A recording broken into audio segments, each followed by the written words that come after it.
Hello everybody. How are you all doing on this most lovely of Wednesdays? Wednesdays, yes, Wednesdays. It is in fact Wednesday. Hello everyone. Good to see ya, Morion. Meow Camo. Hit People Guy. Please help you get through the work day, first day, and you got it, buddy. I am here to slay some spires and to provide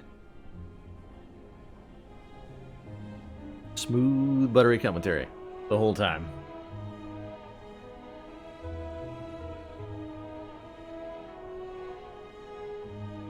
So the internet folks did something with their truck outside this morning. I've been running bandwidth tests or upload tests all afternoon and they came back pretty smooth. Not, like, completely flawless, but a lot better than I was seeing before. And this doesn't necessarily mean that anything has been fixed or anything has changed, because with the, you know, the very nature of an intermittent problem is that you don't really know for sure when it's gone for real. But I'm hopeful. I'm feeling hopeful that we're going to have a smooth stream moving forward.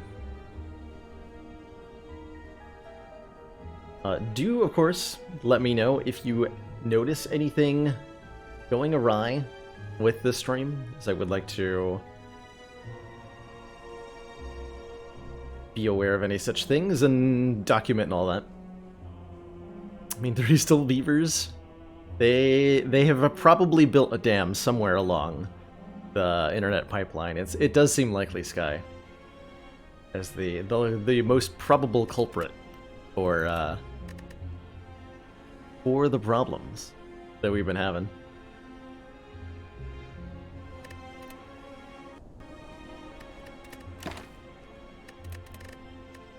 So, yesterday we started a new ladder streak with the Watcher included. Doing Ascension 1 was on the wrong save file, so I only have the run histories for 3 and 2 here, but we had a very enjoyable double the bomb defect that had a wild time, and then Watcher was Snekawai plus pressure points, and in a shockingly effective combination that was really enabled by 2 copies of Omniscience. That's what enabled me to take Snekawai, and it got very silly from there. Surprise hero of this Watcher run was the card Judgment. If the enemy has 30 or less hit points, set their health to 0. And I've always kind of dismissed this card as not particularly useful. Like, sure, it's like front-loaded damage, kind of, but it outright doesn't work on a lot of fights. In particular, bosses will basically just ignore that you have this card. And it turns out that's okay, because what the card does, it does so well that it's worth carrying around. In particular, if you have the card draw.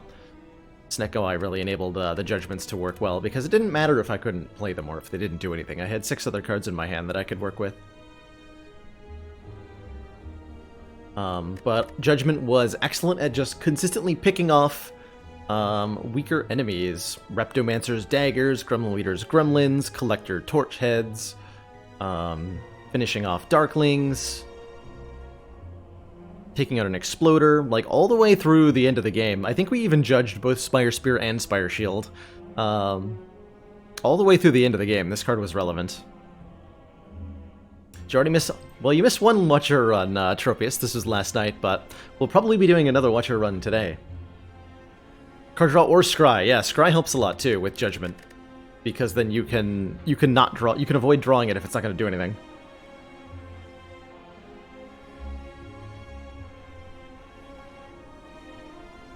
It did seem like it pairs pretty well with pressure points, as neither of them benefit from... That's part of Judgment's problem, right? Is this doesn't benefit from Wrath Stance whatsoever. So if you're heavily utilizing Wrath Stance, it'll feel a lot weaker. But in any deck that doesn't want Wrath Stance, I think Judgment feels really, really good. Does adding the Watcher help or hurt the ability to carry the streak in general? Only time will tell. I have very little data on my own Watcher play. So I truthfully have no clue what my win rate with her is. Like, started a little bit later, yeah, Tropius. There was a technician from the internet company actively at my place during the normal start of stream time. So we started about an hour late, and then did the start of a new ladder streak, and finished it with a couple of speedruns, which were really enjoyable. There was we set a new Watcher PB of like 12 minutes? So now never ever frame drops again. Oh boy, do I ever wish I could promise that. No, I think it's likely we'll experience some, but hopefully, a lot less moving forward. I'm still hesitant to declare anything cured, which is why I don't have any, like, I would have... I want to shout from the cliffs that the internet is fixed, like in the title and everything, but I'm not confident it has been yet, so I'm not going to say anything until maybe like If we go for a week without any problems, I'll declare us cured, internet-wise. But until that day, I'm not gonna preemptively announce anything.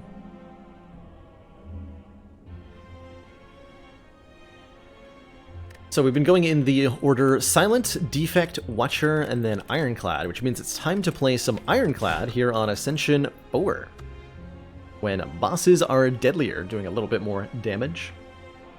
How's it going, Jubbademma? Good to see you. I am doing great today. I just got out for a little bit of a walk outside. Got a decent exercise routine in. You've been thinking about getting a dog. Do you have my permission to name it Ma Bank? If you get a dog, you can absolutely name it Ma Bank, and I would be amazingly impressed by that. The ladder streak includes the heart. That's right. Every run on the ladder streak needs to defeat the heart in order for us to advance up to the next ascension level and continue the streak. Otherwise, it's a failure, and we start back at the bottom.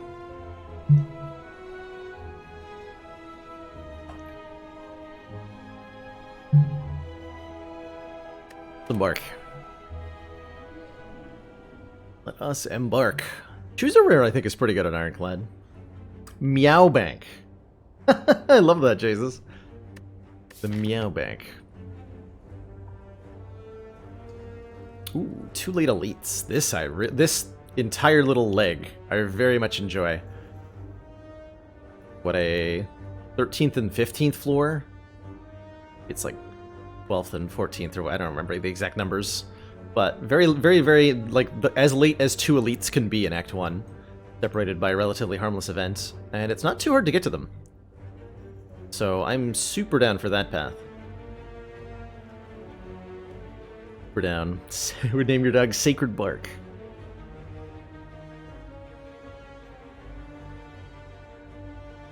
Brain Bank. Oh, sorry. Yeah. You're talking about Ascension 4. Yes. This is the Ascension level where the heart starts doing a times 15 instead of a times 12. So yes, the heart's damage output is directly impacted by Ascension 4, and is where the heart gets the damage values it has all the way through Ascension 20. None of the base damages of any of the boss's attacks get higher beyond here. It's all improvements to their health or buffs that'll happen. So for example, Slime Boss is turn 3 hit. He is 38 on this difficulty, which is the same as it is on Ascension 20. Let's see, card early 100 gold is always nice going into a early store. I think that would set us up really nicely for a 3 elite path here. I think I like that a little bit more than choose a rare card for 8 max health. A little bit more. Mostly just to avoid losing. Minus max health is a harsher penalty up until Ascension 10? When do we start? No, Ascension 10 is when the curse comes in. When do we start with less health? Maybe this is Ascension 6. I don't remember all the levels off the top of my head. But anyway, on any higher Ascension level, a lose max health downside at the beginning will cost you current health. Whereas we're at 80 out of 80, so we lose 8 current health to take the rare card here, which we wouldn't on a higher Ascension. And so it's a little bit comparatively worse. Go with 100 gold. Let's hit that store. Guaranteed drawing, strike, strike, strike. Means we have a guaranteed kill if I do this. I think as a general rule in the 2 slimes fight, if you're facing, this is a pretty specific condition, go for the spike slime first if there's a medium spike slime and it's debuffing you on turn 1. Kind of specific conditions, but it works out pretty well usually.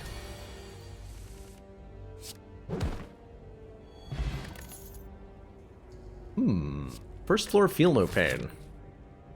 I'm usually a fan. Although, notably, Feel No Pain is worse below Ascension 10 when we don't have an Ascender's Bane that will be exhausting every combat. Feel No Pain does something if you add it into a stock Ironclad deck on High Ascension because of that curse. It'll sometimes give you 3 or 4 block, and it's okay, if not useless, at that Ascension level. But here it is, in fact, useless for the moment. It would be really nice against triple sentries, and it would be decent against Slime Boss, but we're not fighting Slime Boss. Could take it just for triple sentries, and of course, a early Feel No Pain is not too much of a YOLO, because you're almost guaranteed to find exhausting cards. Almost half of Ironclad's card pool says exhaust on it in some fashion, so it's really easy to find cards that will benefit this. That said, an early Sword Boomerang, I think, is what I'm going to go with. We don't have any strength yet, and if we don't find any, it'll just end up being a mediocre attack, but the upper end potential of Sword Boomerang is pretty huge.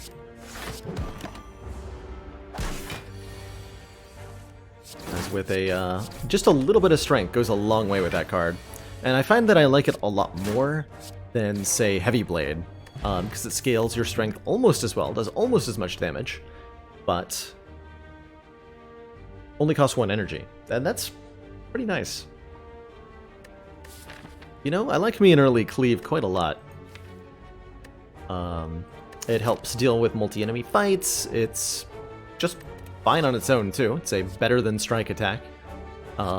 And, you know, Ironclad usually prefers to have something like Whirlwind or Combust or Immolate, but you don't always get offered those cards.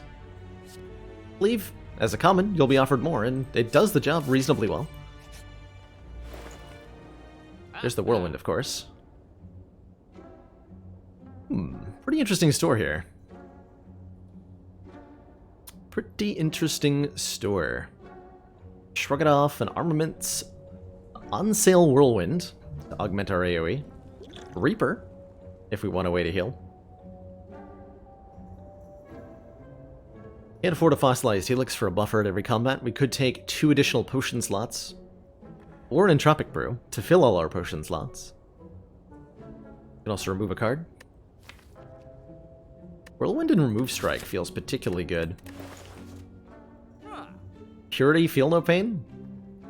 I wouldn't say no to that. I think even Magnetism could be okay and under the right circumstances. I don't know that these are the circumstances, but it could be okay.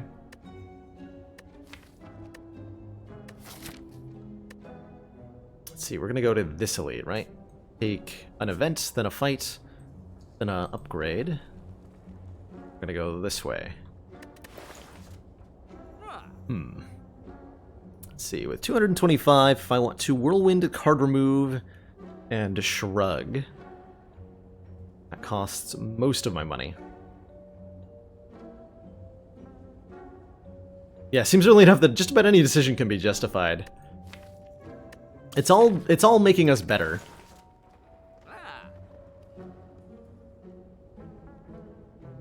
I think even the Fear Potion, like any of these potions are pretty good consideration too, given the imminency of our next elite combat.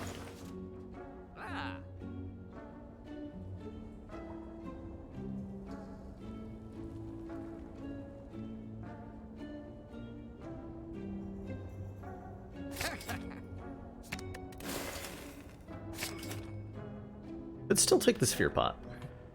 I think we'll be okay. I think we'll be okay. We have 80 hit points, Burning Blood, and a Block Potion. We need to spend money on a Fear Pot right now. I get another card removal, because I'm not paying money to heal, that I'm not passing up a card removal opportunity. This could be a Defend removal, given that we're about to go into some elites. Let's take a Strikeout, though. Thinning the deck out considerably will help moving forward as we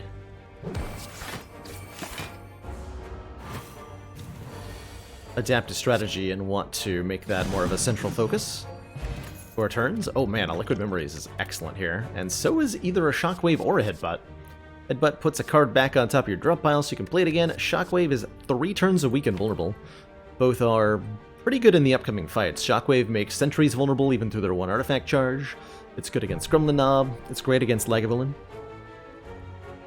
And we could even upgrade it. Be particularly relevant against sentries and Lagavulin. Headbutt returns one of our cards to the top of our raw pile so that we can play it again the following turn. There's nothing like hugely important to duplicate yet. I'm going to take the Shockwave, and I think I'm just going to grab the early upgrade on it. This will be less effective against Gremlin Knob, but I'm least worried about Gremlin Knob. And we did Druid turn 1 against Gremlin Knob, so it worked out pretty well anyway.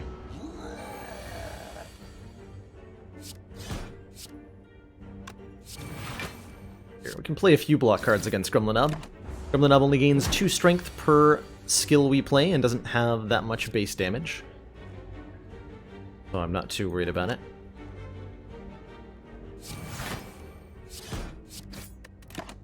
Two more turns here. This turn's weakened. Weakened pathetic. The odds I draw 17 damage, extremely high. So I should be able to block twice here. Perfect. Let me come out of the Gremlin Knob fight missing only 8 health without even using a potion. So, pretty smooth, even though we didn't invest heavily in the Gremlin Knob fight itself. Very smooth. Art of War will give us bonus energy on the following turn when we don't play any attacks. That makes the Shockwave quite a bit better. And now we can take a headbutt in addition to the Shockwave. I will do that. I will do that. How's it going, BB Tech?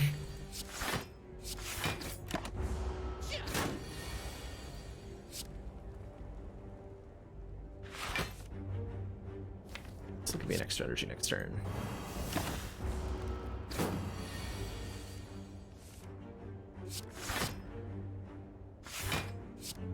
Supposed to headbutt first. This is fine though.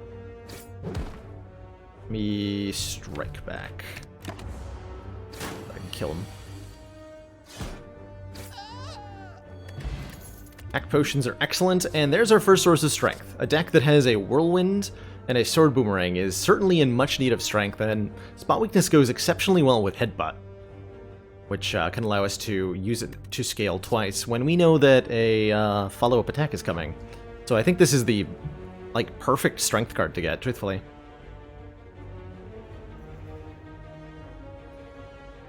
Imagine that I suddenly forget every minute of my 2,000 hours of Spire experience, but I get to tell the new me one thing.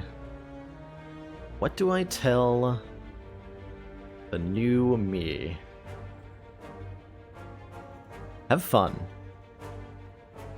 I think is what I tell myself. Go wild. Enjoy everything. Enjoy the whole experience of learning it. Because that's what I would want to do most.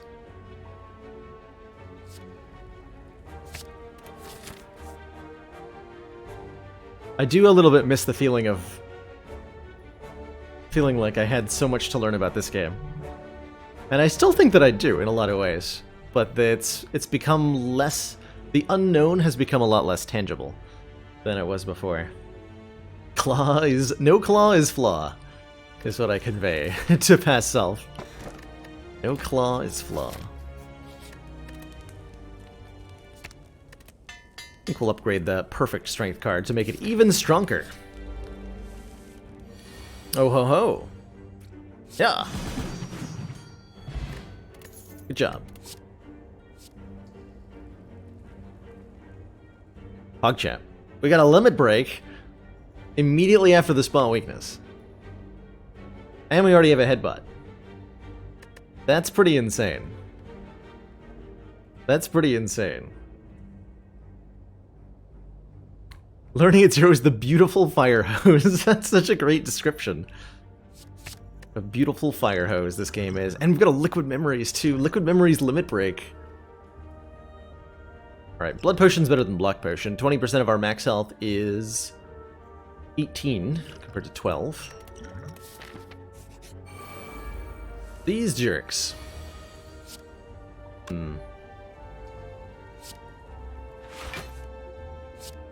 Give me Whirlwind next turn with Art of War? That actually won't be enough.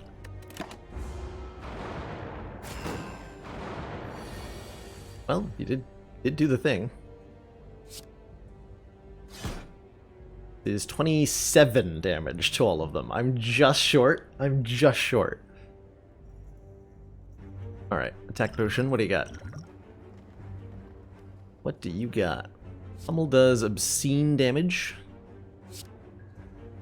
So now I can do this. But on you. Get the cleave back. Play Whirlwind for 2. Pummel you. There we go. There we go. Bird face turn. When we play a power card, we heal 2. Second Whirlwind. I'm in. Thunderclap's not bad either, for the record. We have a Shockwave, though. Second Whirlwind. 2 is too many? Heck no, it's not. Heck no, it's not. It's the correct amount for eating mushrooms, after all.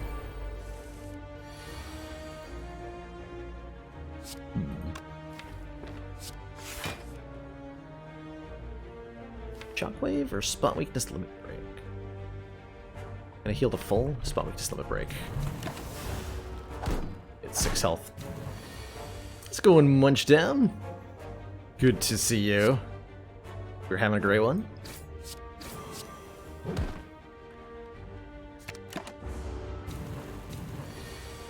Yeah.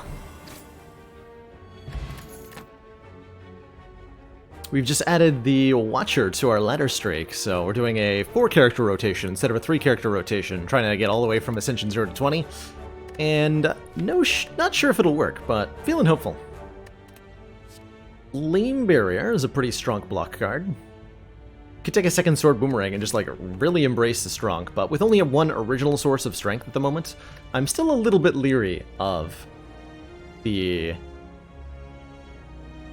all-in strategy. How do I rate my Watcher confidence in comparison to the other 3? I feel better about getting an A20 heart kill. I've only done it once. I already feel better about it than getting an A20 heart kill with defect, so...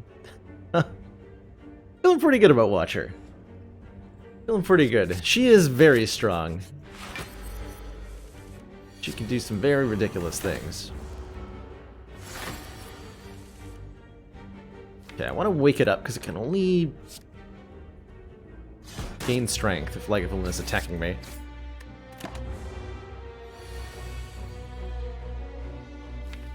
Fortunately. You have no idea what you're doing on Watcher, but it always seems to work out. That's kind of how I feel about it. It just works. Strike was better. But not enough better. Get bopped. Ball Bank, giving us money every time we climb a floor, means I'll have reason to avoid shops in the early Act 2. Exhume. Gives me a card back from the exhaust pile. Can get back Shockwave or currently Limit Break. Which will get us Limit... well, with a Headbutt. Like, an interesting comparison to upgraded Limit Break. Probably going to take this Exhume, just because it'll give us incentive to grab things like Offering or Apparitions or that other thing that exhausts that Ironclad does that's good. Can't remember what it's called. The thingy.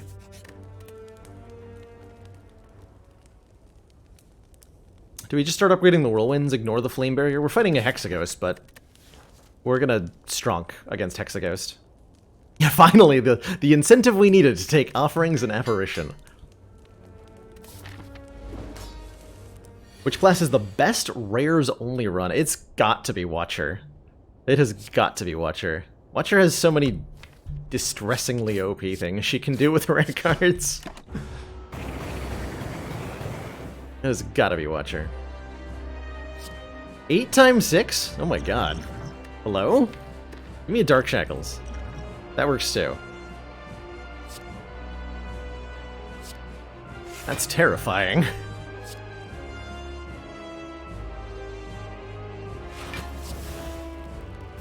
Give me that back.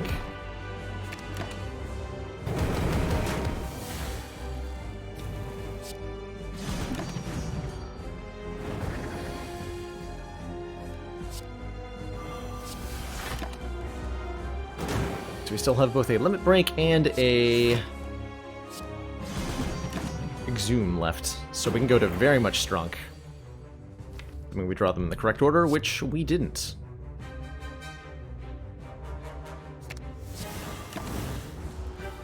I think my decision to include Watcher in the ladder strike will influence the devs to release her on the main branch.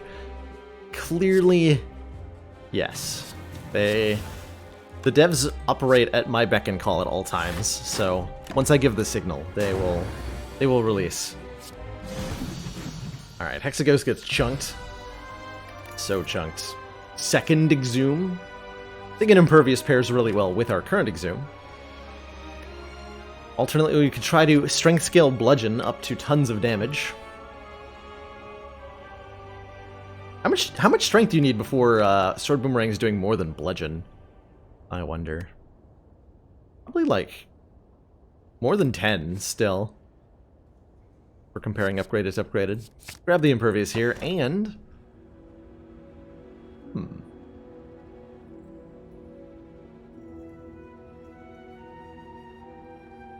Astral Leap Sword into Ragnarok, Wreath of Flame, and Omniscience? Oh my god, Lord Beef. Now that sounds ridiculous. It is so... like, Impervious is just such a good card. Such a good card. It's very hard to say no to. In light of the death of Dodecahedron, Runic Cube is your new child. You had a really, really good Runic Cube Calling Bell Ascension 20 Heart Kill recently that I think deserves a shout out for how cool that was. This dude takes a Brutality in Act 1, which is a totally fine card on its own, but when you have a Runic Cube, the Brutality then draws you 2 cards per turn. One for the Brutality effect, one for losing the 1 hit point. And you're suddenly drawing cards like you were a Snecko deck.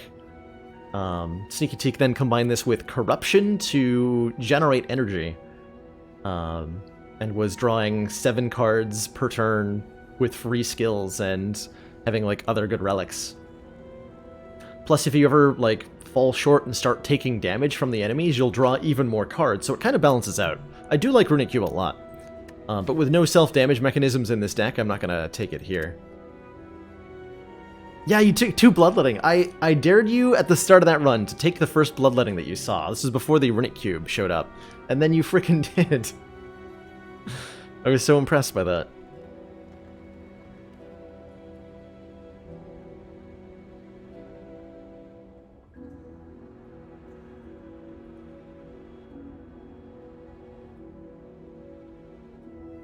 Kind of leaning towards the Sozu, truthfully. We have 2 decent potions. Actually, Liquid Memories is really good with a Limit Break. This Liquid Memories is very similar to a Duplication Potion in a lot of ways. And I think a 4th Energy would help our Double Whirlwind deck a lot. A lot.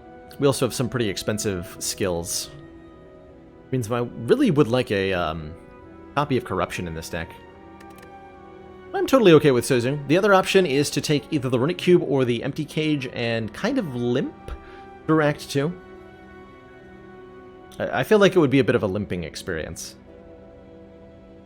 to get through Act 2 without the 4th Energy, but when we get the 4th Energy, ideally after the next boss, things would look a lot better, and I think our Act 3 would be fine. How does Sozu work with an Entropic Brew? It'll completely stop the Entropic Brew from functioning. You won't get any potions.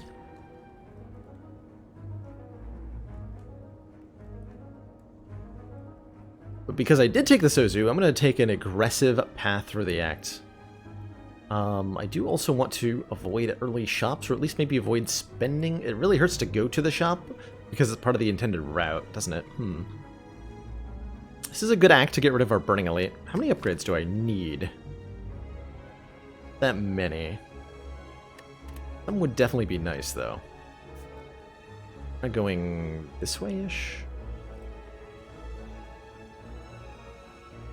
Go this way.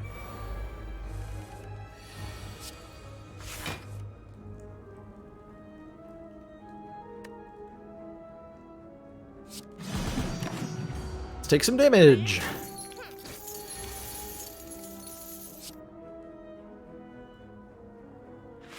I'll just kill them both. The wrong whirlwinds, but it'll still kill them both. Okay. Got him. Second Shockwave, or second Headbutt. Not sure if want. Food. You slam the turkey down on the end zone of the dining room table at Thanksgiving.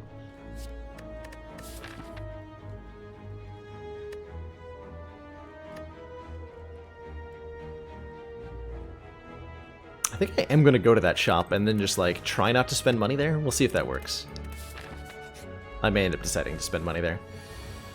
It'd be disastrous.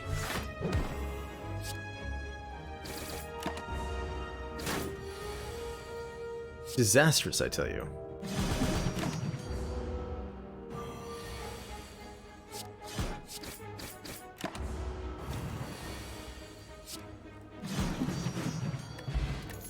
Yeah, that fourth energy is just smoothing things out really nicely, letting us have the raw power that we get to kill things before they hurt us consistently. What's wrong with the path to the left of the shop? This path, if we go this way, then we have to choose between this fire and this elite, whereas if we go through the shop, we get both. And I do want this upgrade, and I do want the relic. I want both of these things quite badly.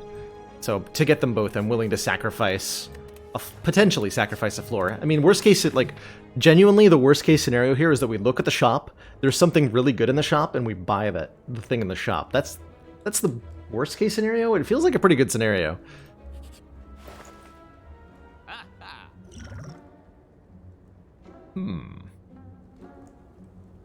Some pretty decent things here. I don't know if they're amazing enough that I would spend money. Double Tap's kind of nice. Happy Flower's kind of nice. Prayer Wheel's kind of nice. Card Removal's kind of nice. Feel No Pain's great. Actually, Feel No Pain's very good. We added a lot of exhaust since the last time we looked at a Feel No Pain. Does Prayer Wheel work with Ori? It does not. No, Prayer Wheel says normal enemies drop an additional card reward. And there's no normal enemies involved in purchasing an Ori, so it's just a regular 5 cards. I do think Ori's pretty dang good, by the way. So maybe I want to buy it. I could be quite happy with Feel No Pain, Ori, and a removal. And I would also be okay with skipping the shop and having tons of gold for the next one. Choices. Is Ori shop only now? It is, yeah, on the beta branch. It moved from Boss Relic to Shop Relic. And I think I heard that because it's in the shops, the cards it generates are more likely to be rare. It is a much better feeling. It was previously one of my least favorite relics in the game, and I like it a lot more now.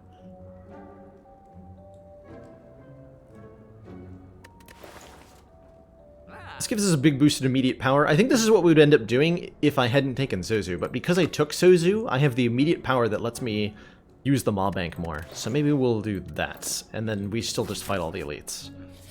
And we run into another shop. Lose unupgraded Whirlwind, obtain a relic, or lose one of our only 2 potions. Or lose a lot of gold. Not sure I feel great about these choices. 129 gold, lose Whirlwind. An unupgraded Whirlwind that I'm probably not going to... I have a Cleave? You know what? I'll lose Whirlwind. We didn't get a Chemex, and for a Thread Needle, I think that's a pretty good trade. Starting each combat with 4 plated armor. Going to smooth out our block hugely here. Hugely, I tell you.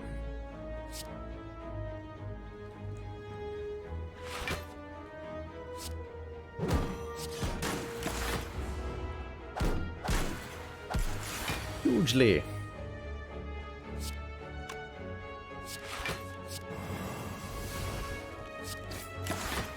Probably actually just wanted the Art of War energy. Seems sufficiently fine.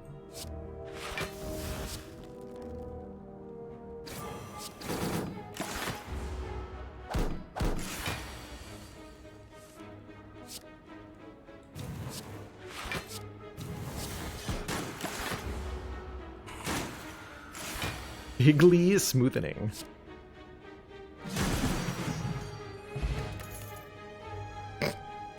Do we want it back?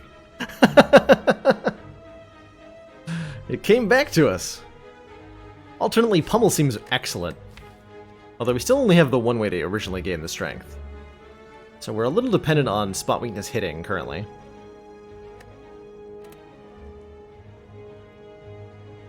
Still gonna take it. Going to upgrade. Sword Boomerang feels like a great upgrade at the moment. Cleave actually feels pretty good now that we have lost our Whirlwind.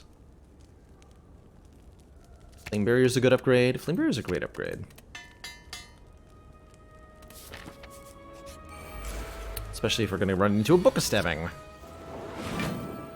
You trade 1 energy next turn for some damage. Only 8. Take the Art of War proc here. I feel good about that decision. Immediately.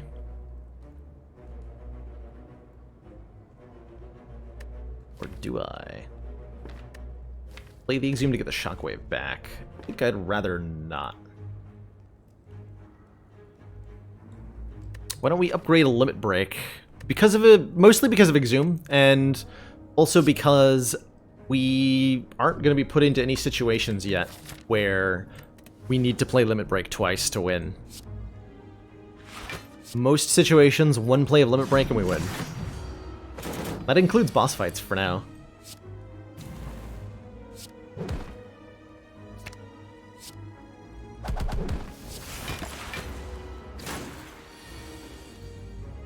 Go, Spot Weakness, Limit Break, and then we win.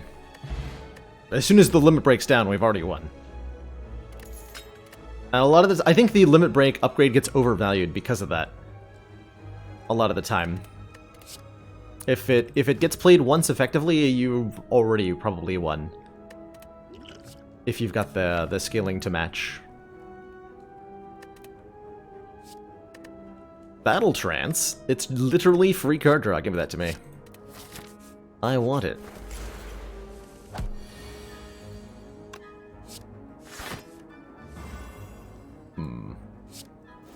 Pretty juicy Flame Barrier turn.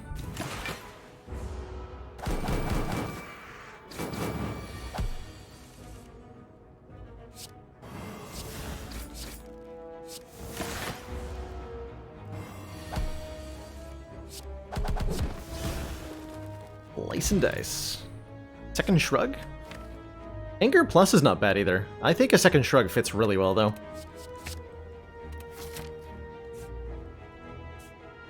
I would like to take out the Burning Elite, because I feel very effective right now.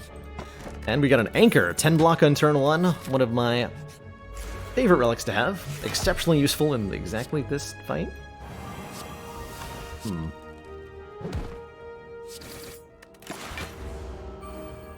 Certainly the Mercury Hourglass is going to help in. Help in? Going to help out. What's the difference between helping in and helping out? You can help out, you should be able to help in. It's just whatever the opposite is, yeah? Seems logical to me.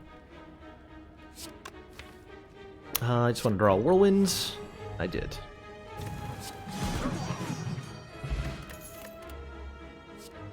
Already upgraded True Grit. Maybe? We're pretty good on block. We got 2 Shrugs, Flame Barrier Plus, Impervious, and a Shockwave Plus. We probably don't need much more than that. And a Thread Needle. The thinning effect is a little secondary here. With Battle Trance and Headbutt, I think we're okay. I'm gonna skip. Keep the deck nice and compact. Uh-oh. 74 health, 71 health Taskmaster. Doing 21 damage to us. And give me the extra energy next turn. Show me the Whirlwind. Spot Weak this Whirlwind right now. One time. Almost.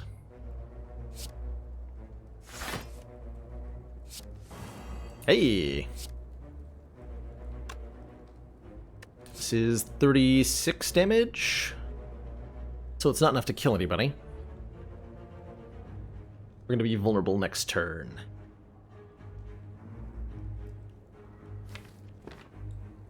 Okay, Flame Barrier Whirlwind.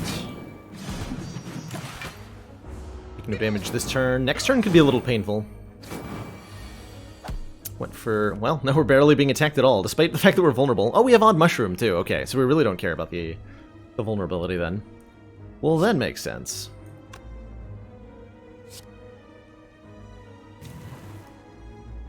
So I can headbutt, shrug a card, and play the card. But I want to do that.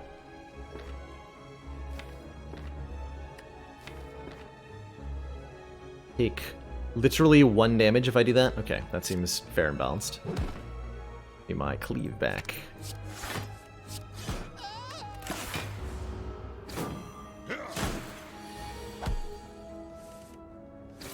Alright, very smooth Slaver's fight.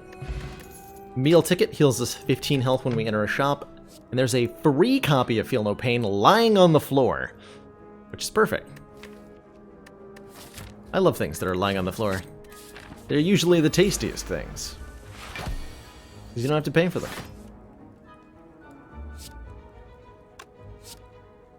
I think Bash is more damage than Whirlwind here.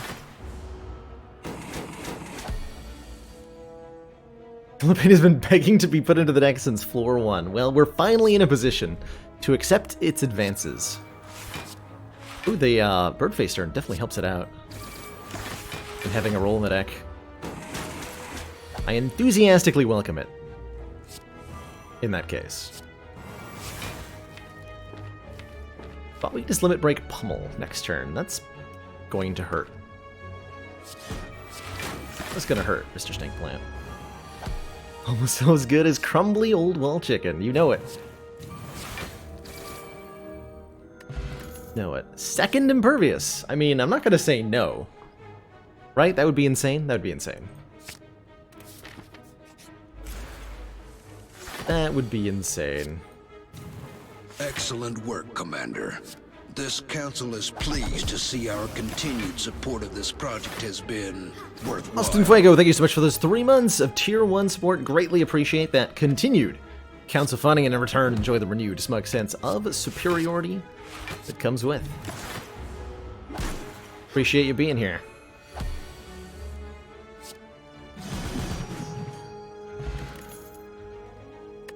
Perfected Strike. Ah, this is all mediocrity. I would take an upgraded Warcry at this point, but not an unupgraded one. If you're wondering about that, it's just not... Warcry that only draws 1 card. This doesn't have much of an impact. And we can exactly KO one of the Gremlins, reducing Gremlin Leader's chance to attack me next turn. Heal all pain, 3 cost rare power. Damage you block is reflected to all enemies.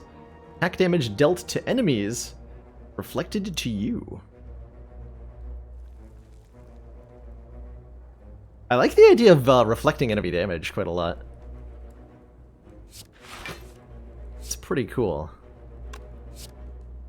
8, 6, 14 total.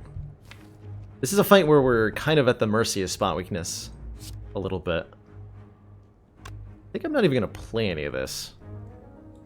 Don't do any damage with it.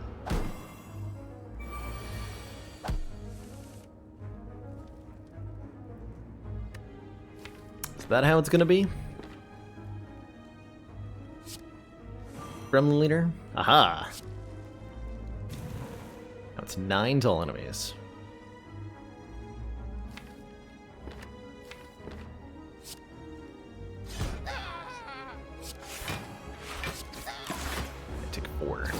Pretty okay with taking 4.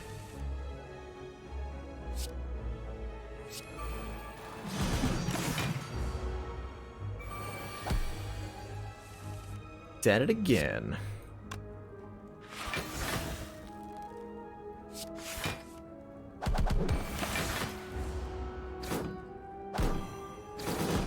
Is there a world record for most flame barriers played in 1 turn? I had an infinite combo that incorporated flame barrier during one of my runs a while back. Throws a hammer.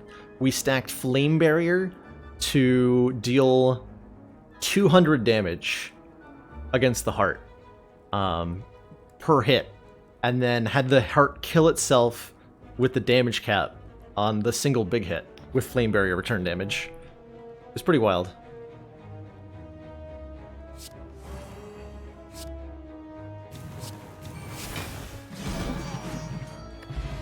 Fight! Darkstone Preap will give us max health if we get a curse and an upgraded Heavy Blade.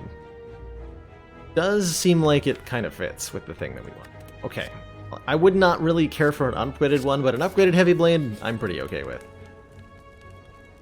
Alright, our next upgrade should maybe be Feel No Pain. Battle Trance is good as well. Exhume is fine as well. The Battle Trance upgrade for the extra card draw.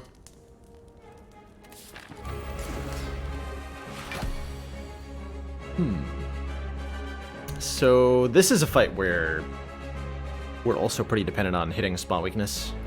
But Headbutt does help a lot with that. Probably means that we want to keep the minions alive. Perfect. So exactly the situation. We drew spot weakness on a non-attack turn. That's not good, but we can play it so that it goes to the discard pile and then use Headbutt to put it back on top. So that we have it for next turn when we are guaranteed to see an attack. And then our strength is doing the thing that we want it to do. And we should be fine. How's it going, Jibses?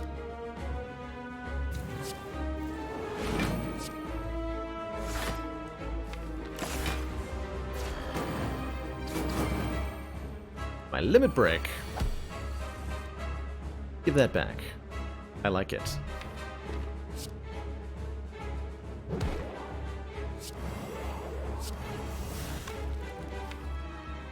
Beyblade. Gonna take quite a bit of damage next turn because of Bronze Automaton is whacking me. That's fine though. Have you ever gotten a Blizzard deck to work? Not on Ascension 20. If you're asking for that context. I don't think I ever have.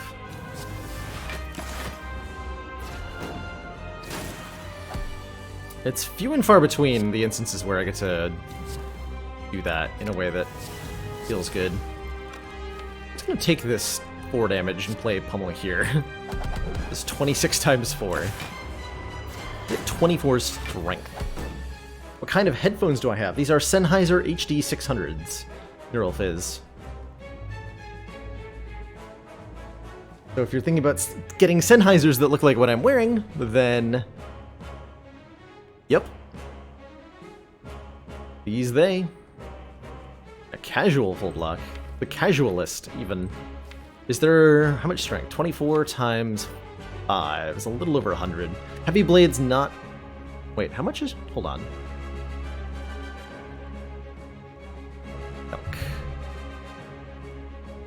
The 30...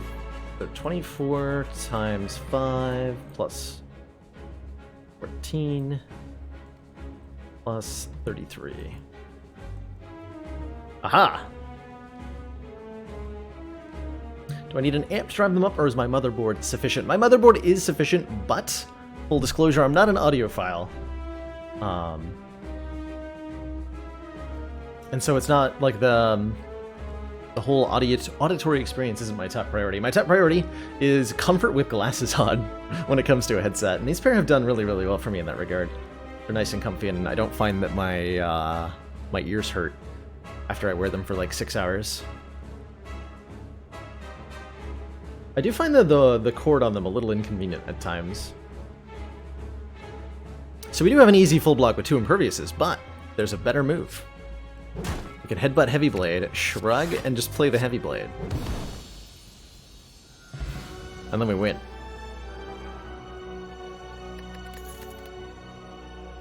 Bludgeon Barricade Demon Form. I think given the growing size of the deck, our incredible reliance on strength, and our conditional source of gaining it right now, that I'm really excited to add any second source of strength. So a Demon Form feels like a great backup. Barricade with 2 Impervious is also a really nice way to smooth out our block, and I think that's pretty good too. And Barricade with Thread Needle is just nice in general. There is a Bluetooth model out there, yes, there is, and I haven't... Like, I could maybe return these and get that. I think I'm still in the return window, but I don't know if I want to do that.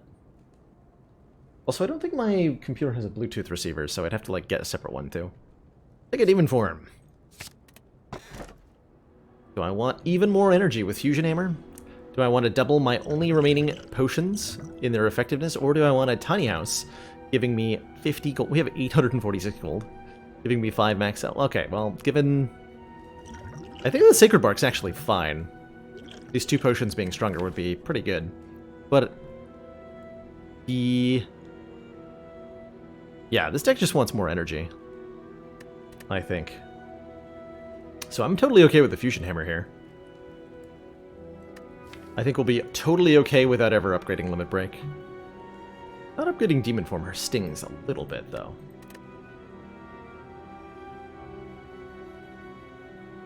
This makes our Whirlwinds hit so much harder.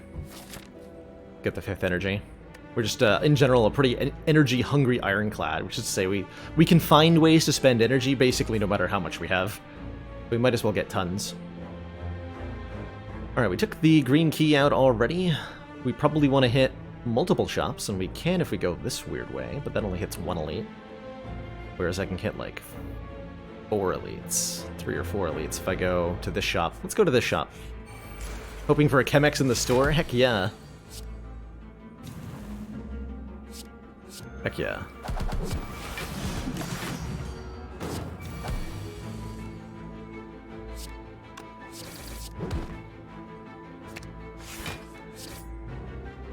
Demolished. Not going to take a second Heavy Blade Plus. I think we're fine. But I will take a second Feel No Pain, especially one that's already upgraded for free. Yoink. Could be an upgrade all deck. Maybe the Blood Potion that I can't get rid of does discourage me from that a little bit.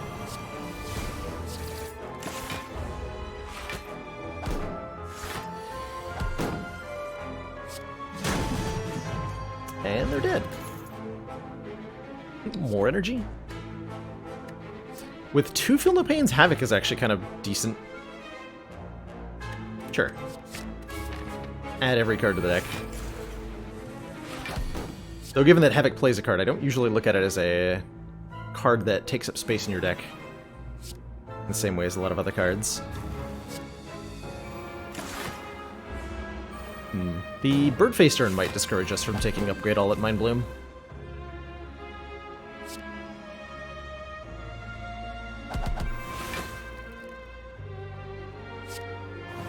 Nice.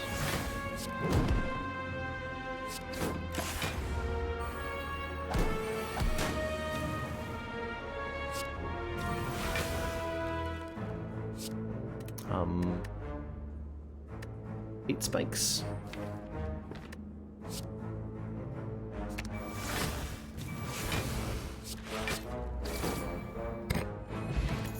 Aw, fruit juice. Rip. Rip fruit juice. You have 931 gold.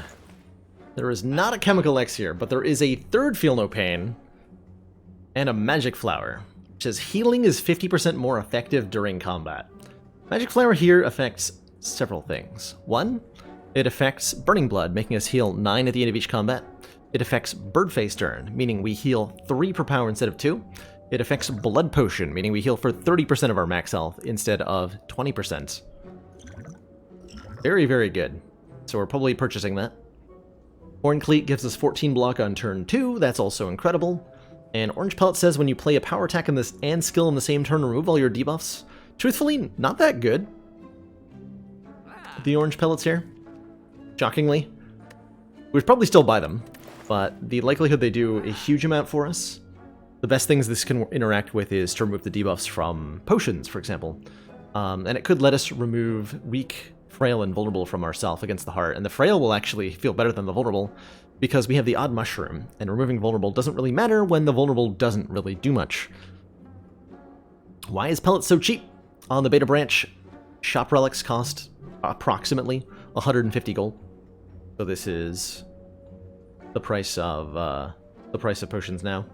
It does not affect Meal Ticket, the Magic Flower, no, because Meal Ticket Magic Flower only applies during combat, and shops do not occur during combat, so the Meal Ticket should still only heal for 15, I believe. Take all 3 relics. I'll take a card removal. Bash is actually worse than other stuff at the moment. Do I want the third Feel No Pain? Probably, yeah. Especially with Birdface and Magic Flower. It heals for 3 for 1 energy. That's a pretty good deal, truthfully. Pretty good deal. Yes, we saw a 150 gold Ori in the previous shop and declined to buy it. Even though we had the money. But I do agree, Ori feels way better at 150 gold than it ever did as a boss relic. Way, way better. That's too much. Alright, these two are jerks, but at least Spot Weakness won't miss, because they never don't attack. And we drew Spot Weakness, more importantly. Great news for us. Exceedingly great news.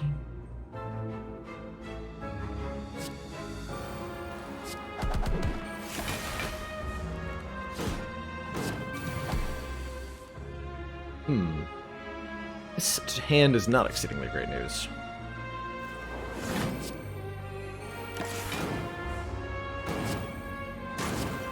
We have a magic flower, though, so damage really doesn't bother us.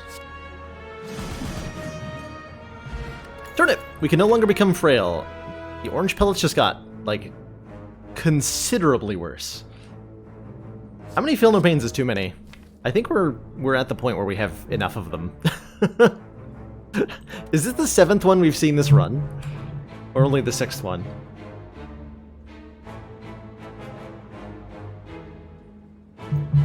It feels excessive. In fact, we might be better off with the ghostly armor as something that we can exhaust. Please feel no pain. Wouldn't somebody kindly not feel pain?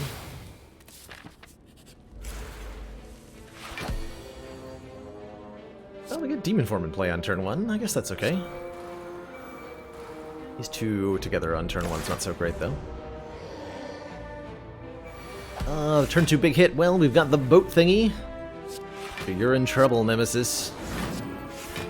I got a full block. Nemesis is a tricky opponent. Definitely tests your draw consistently. Nemesis is intangible every other turn, so you can only do damage on even-numbered turns. Or odd-numbered turns, rather. And has a random attack pattern, so there's no guarantee when you'll be attacked in return. As a result, this fight ends up playing out pretty randomly a lot of the time.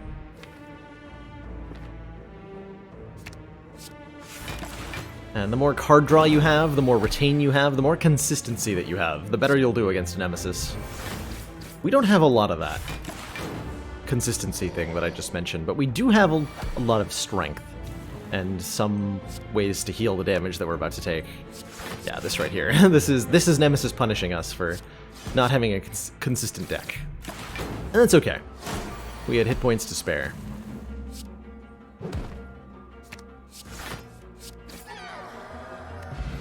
Ceramic Fish. When we add a card to the deck, gain 9 gold, and I'm super duper adding an offering here. Lose 6 health, gain 2 energy, draw 3 cards. Yes. Can you get rid of the Battle Trance debuff? You can, yes, Crystal Dump. And that'll allow you to draw more cards that turn. There are definitely situations where that can be useful.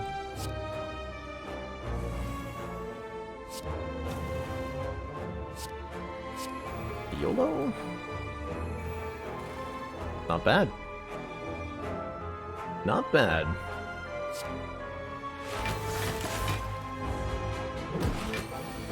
Writhing Mass here changes its attack intent every time you damage it, because it is a giant jerk.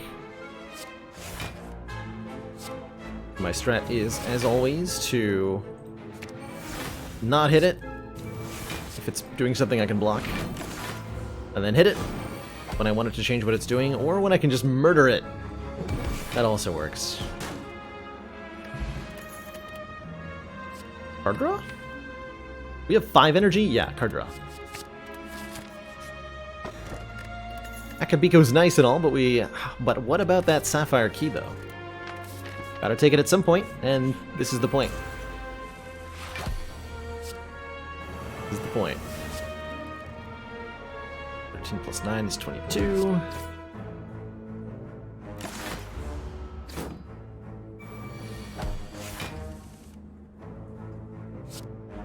I believe it's 12 to all. Well, no. I believe it's 12 to this one. Not 12 to all.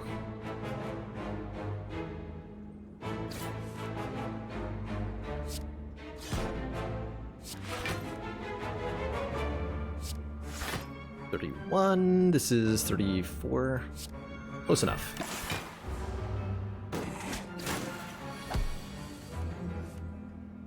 I'd like to introduce you to my good friend, Approximately Full Block. I go way back. Do I just take the hit to get the demon form in play? No.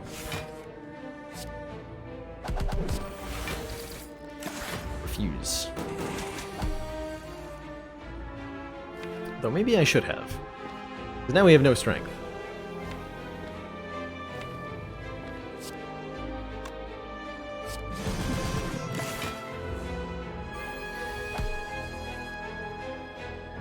So we battle trance.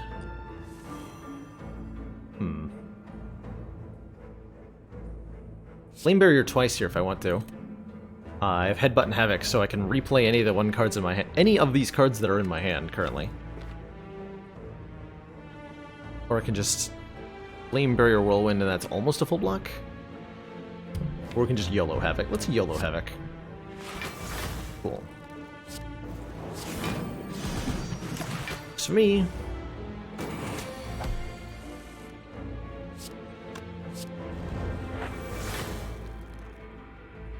Not work for me.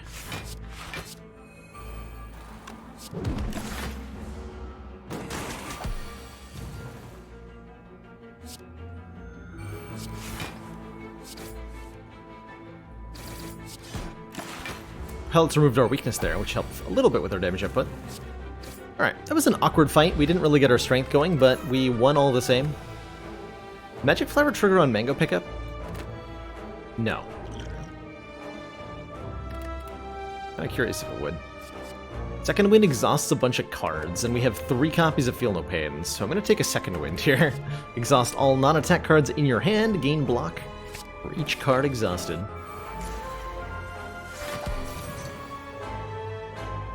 Alright, Transient.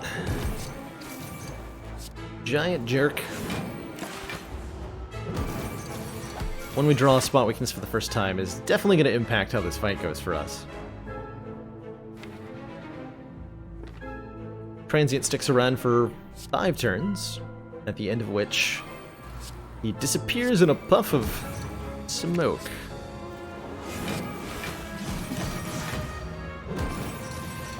So it's a game of surviving, and surviving requires you to have a mixture of damage output and block.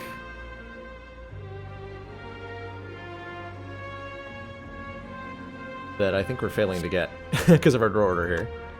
So I can get a lot of block out of Second Wind. I'm thinking we exhume our Flame Barrier and then Second Wind. Yeah. That'll give me a lot of block to work with here. I'm gonna take 1. Show me spot weakness, please.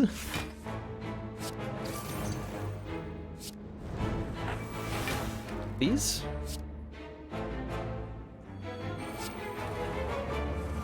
Thank you.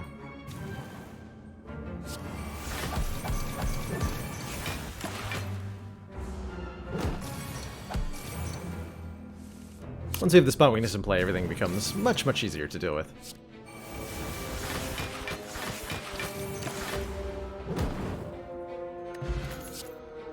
Second Flame Barrier Plus. Sure, I like Flame Barrier Plus quite a lot. Does damage, blocks. It's a cool card. Everything I want.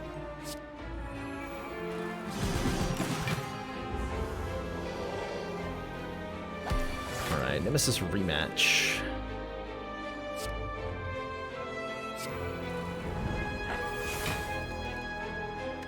Headbutt Havoc something.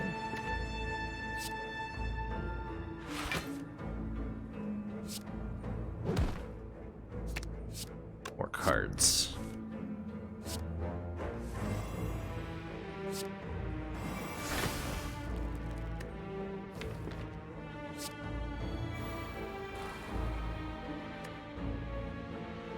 Let's see, we already played an attack. Could exhume Shockwave to very little effect. Damage there. How's it going, Bart? Great to see you dropping by, as always. Dang it, I knew that was going to happen. We're going to draw Spot Weakness on a turn I cannot play it. And then Demon Forms on the bottom. So, a little bit of an oof. But as long as Nemesis doesn't troll me too hard, we'll still be okay here. Through the second cycle. Okay, we're fine. All's well and all that. Now we just need to draw attacks on a turn it's not intangible, which is easier said than done.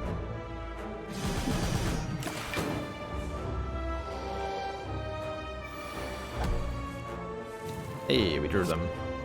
Kind of. Kind of drew them?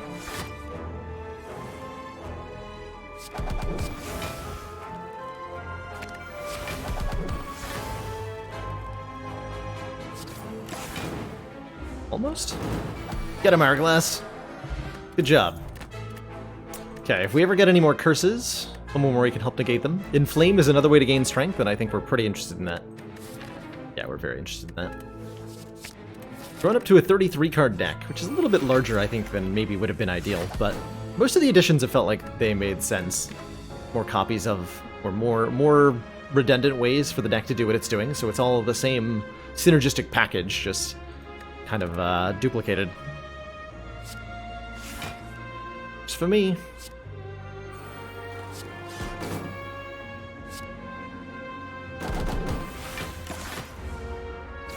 But yeah, it's all Ceramic Fish's fault. I just had to take the money, you know?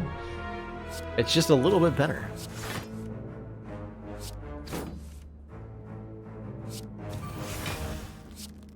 This is fine. Nice. Didn't even hit the spiker one time. Reaper was pretty good. That's true. Reaper was very good with Magic Flower. Actually, Reaper's kind of insane. It's like, we're constantly at full health already, is mainly where, I think where my line of, why my brain dismissed that. Because I have not had any feeling like I needed more healing at all.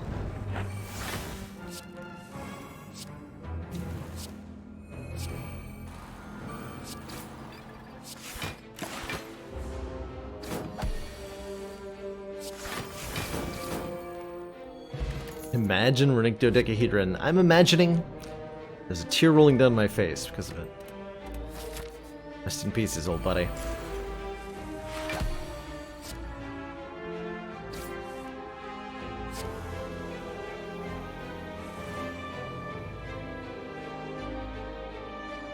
I should probably get Demon Form in play here.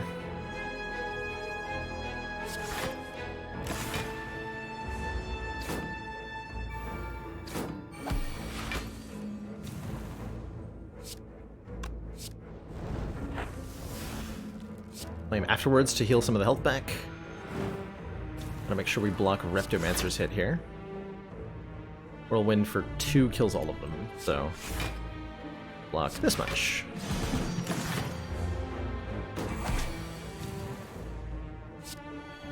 Let's headbutt Havoc this limit break.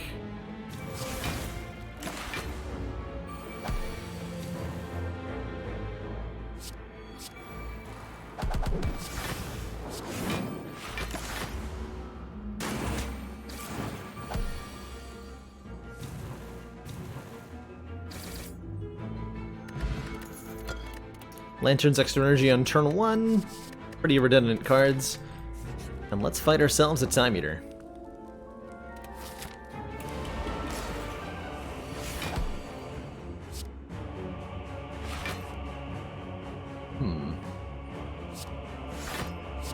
Need that headbutt, or that shrug back, please. Thank you. Every time we play 12 cards, Time Eater is going to stop our turn. And gain 2 points of strength, which means we have to make sure that we are consistently playing only cards that really matter. Only cards that get a lot done here, so I'm not like throwing out a lot of my weaker damage cards until we get strength, because all it'll do is advance Time Eater through the fight and not actually help us much. Is Time Eater holding a snack? I'm pretty sure that's a clock. But I would like a snack, now that you mention it. 34 feels fair for one card. 1, 2, 3.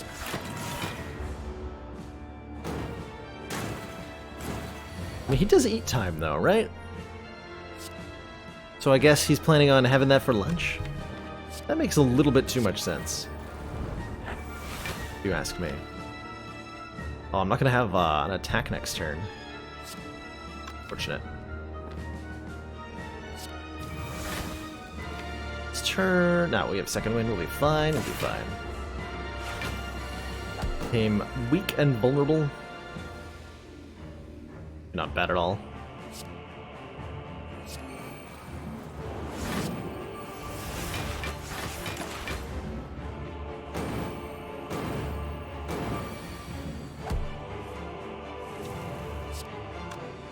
$126.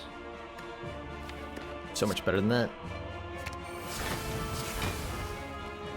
Boop. Boop. And then he died. Rest in pieces, Time Eater. Two thump, a deep pulsing dread can be felt throughout the room. Is this the heart of the Spire? Have I been here before? Am I going to get a Chemical X in this shop? It's the most important question. I am not.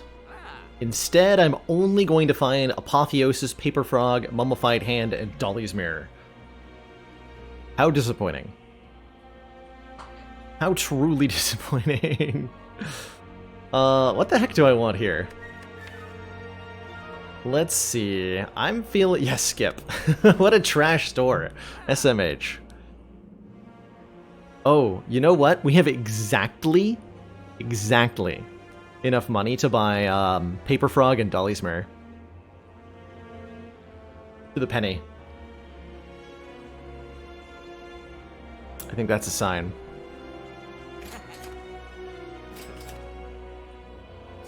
Give that limit break. Double our limit break. We have 3 or 4 different ways to gain strength originally, and with 2 limit breaks, neither of them need to be upgraded. Oh, but the Dolly's Mirror gave me 9 gold back. Ceramic fish. Could I have, like, done something with that? Maybe? Maybe. I feel like I might have been able to do something with that.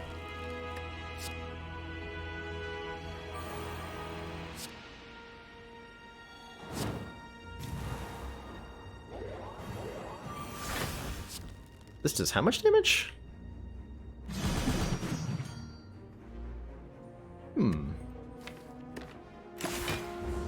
It's pretty good.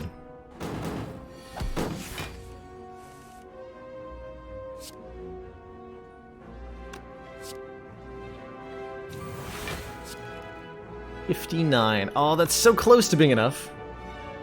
I think I could have lined up a lethal if I hadn't played that Feel No Pain. I could have killed Spire Shield on this turn. That's okay. Yeah, that's okay. Smash you instead, then. I need to be facing Spire Spear this turn.